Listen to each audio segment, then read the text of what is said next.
Black history is being made all the time in this space. We are doing things that nobody else is doing. And I already see over 100 of you are already in the chat right now. And by the time we're done, it'll be several hundred of you. And the reason I know that is because when we reached out to you to let you all know that we were doing a mini conference on hotel investing, a lot of you were very, very interested in this gathering. So let me first of all ask you guys in the chat. Let us know what city you're coming from. Tell me what city you're from, and I see you, Nicole, and I see a lot of beautiful Black people in the building. But Rob from Philadelphia, is that Lakeisha? Lakeisha from Michigan, or Linda? I'm sorry, Linda from Michigan. Lakeisha's from DC. And let's see here. I am looking. Norfolk, Virginia for John, Charlene from Delaware. Yeah, and you can also put hit that little link that says all panelists and attendees when you make a comment. That way everybody can see what you have to say. Myron from Durham, North Carolina, and Crystal from Charlotte, and Talia from Washington, D.C., and Kenneth is from Cusio, man, I can't even say it. Cosios, Cusco, Mississippi. See, it took me about probably 5 years of my life to learn how to spell Mississippi. I had to get that little album that played MISSISSIPPI. And literally, if I had not heard that song when I was 4, I wouldn't know how to spell Mississippi. And I know I can't spell the name of that city that you're from. Goslin from Denver. Malcolm is from Naptown. Naptown's 100 miles from Louisville, where I grew up. Columbus, Ohio, for Madonna. Leslie from Springfield, New Jersey. All right, I see you. I see you. I see you. And it's so good to see you. And bless you. And I'm not going to talk long because me being here is literally a footnote. I am so much the undercard of what we're doing today. Really the overcard, the superstar of the show is you. You guys are the stars of this. In that you are the ones, you're the ones who are making history for your family. You're the ones who are breaking generational curses. You're the ones who are investing. Maybe you're a first time investor. You know, when I was growing up, I don't know if anybody else knows what I'm talking about, but I remember when it would be a big deal when you were like the first one in your family to go to college. Anybody else in that category where you were like the first person in your family to go to college?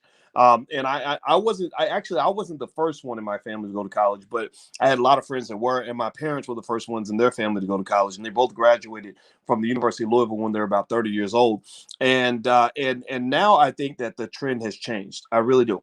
I really think that that the culture has shifted to the point where now instead of just being proud of being the first one to go to college, we're going that next step where you now have people saying, I'm the first homeowner in my family. I'm the first investor in my family. I bought the first share of stock. How many of you are the first stock market investor in your family? A lot of you are saying, I'm the first entrepreneur in my family, right? And I'm just going to tell you, when you're talking about all of this, I don't know about y'all, but when I went to college, I majored in finance. And people say, well, why'd you major in finance? I said, because I didn't know what the hell I was doing. I didn't know where I was going. I didn't know what my life was going to be. So I figured I'll major in money because I went to college, to make some money. I didn't go to college because I wanted to hang around a bunch of white people who didn't like me. I didn't go to college because I wanted to take classes on, Irish peasants. And literally I took a class about Irish peasants. And the only thing I remember from that class, besides the fact that it was a waste of time and completely unrelated to me as a black man, is there was this drink that they had in Ireland that the peasants used to drink called Boney Clabber. And you're going to remember this after I tell you this ridiculous story. But Boney Clabber literally is when you take some milk and you put it on the porch and you let it curdle and get real bad and nasty, like you ain't supposed to drink it. And then you put cow's blood in it. And I remember thinking, why in the hell would anybody drink spoiled milk mixed with cow's blood? See, that's just crazy. That's not our culture. That ain't who we are. We black people, we have something called common sense because we are the original man, the original woman. We can't fault other people for not being as advanced as we are in certain ways. But I will tell you, that just sounds nasty as hell. And that's literally the only thing I remember from that class. And so you think about that, right? I spent a whole 16 weeks learning about Irish peasants. Why wouldn't a young black man spend that 16 weeks learning how to become a business owner? How much of a difference in your life if you took that same 16 weeks and spent that time learning how to build wealth for your family, learning how to go and buy some real estate, right? Like so what we got to think about is where's our time going? And one of the biggest things we talk about, the wealth and the money that was stolen by white supremacy. But I think that they're stealing something even more valuable than your wealth. It's actually stolen your time. It's stolen your time, like time that you could have spent 100,000 hours. The average, if you take the number of hours you spend going to work every day for somebody else's business, this is about 40 hours a week over the course of a year. Let's say you get 2 weeks of vacation a year, so you spend 50 weeks of work. That's 2,000 hours a year. Over a decade, that's 20,000 hours. If you work for a 40-year period, that's 80,000 hours of labor that you've given to somebody else's company. A lot of us work 50 years, so that's 100,000 hours. 100,000 hours of your life that you have invested in somebody else's success. 100,000 hours of your life that you've invested in someone else's community. 100,000 hours of your life that you've invested in things that have nothing to do with your family and your people. And then you wonder why our community ends up being drained, right? Well, we are the hardest working broke people I have ever seen. Like we are the hardest working broke people. I've never seen a group of people work this hard to stay this broke as some of our people. And a lot of it is a matter of sort of asking yourself, where's my time going? Where's my energy going?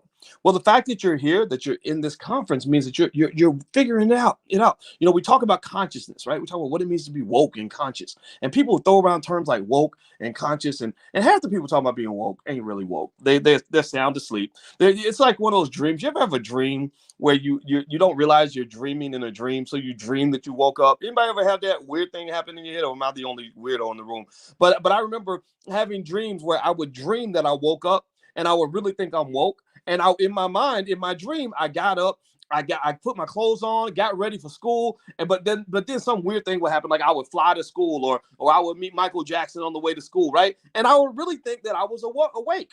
So I'm thinking I'm woke, and then my mother would come and wake me up, and I'm like, wait a minute, wait, me and Michael Jackson were gonna make a song together on my way to school, right? And so then you realize, wait, I thought I was woke, but I wasn't really woke, right? I was actually fake woke, right? And now I'm real woke.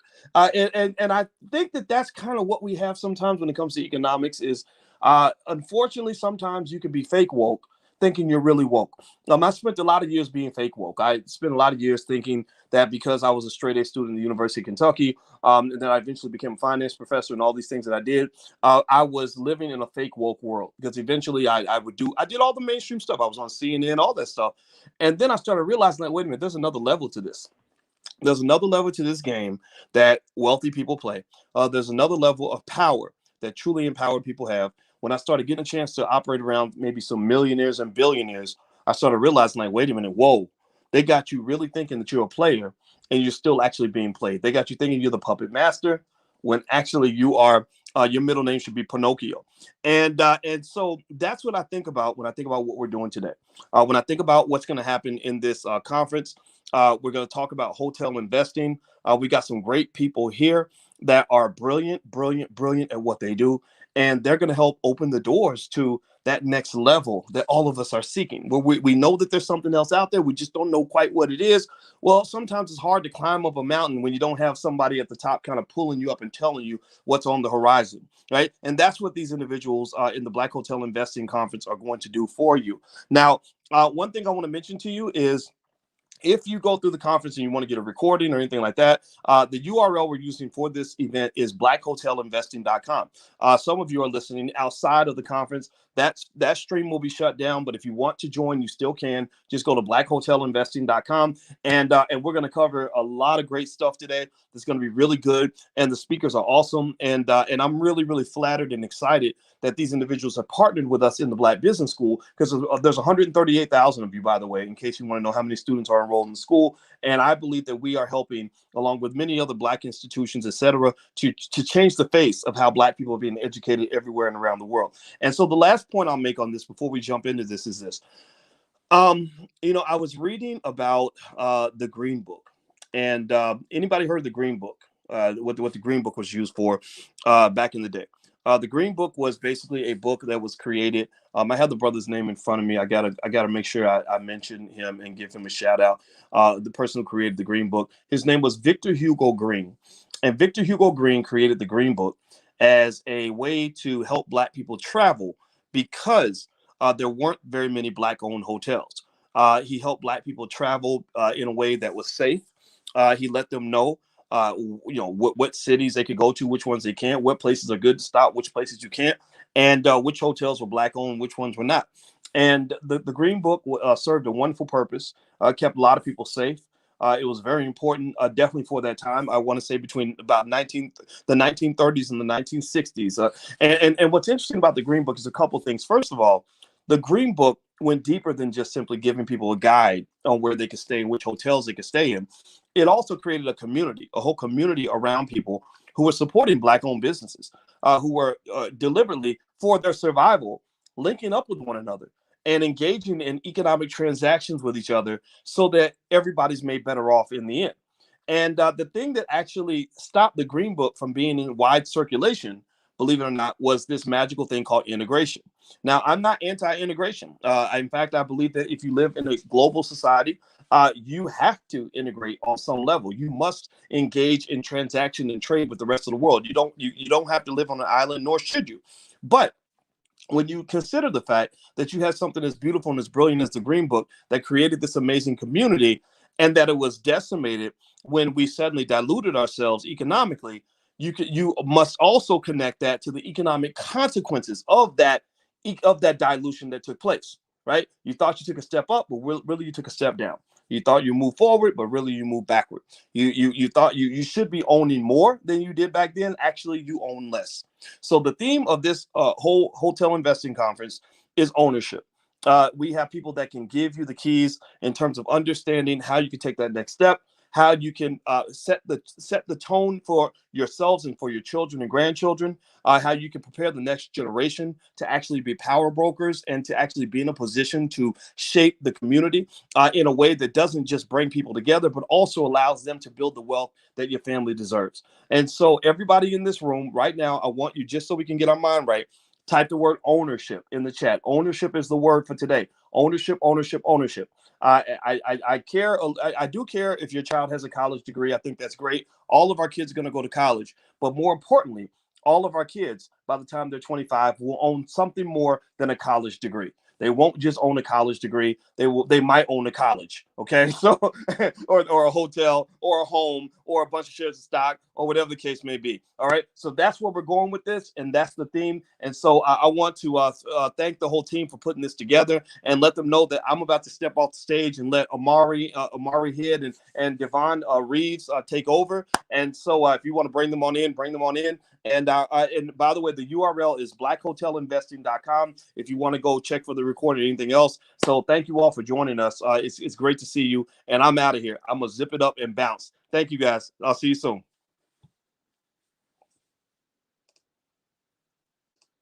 Thank you so much, Dr. Watkins. Thank you so much.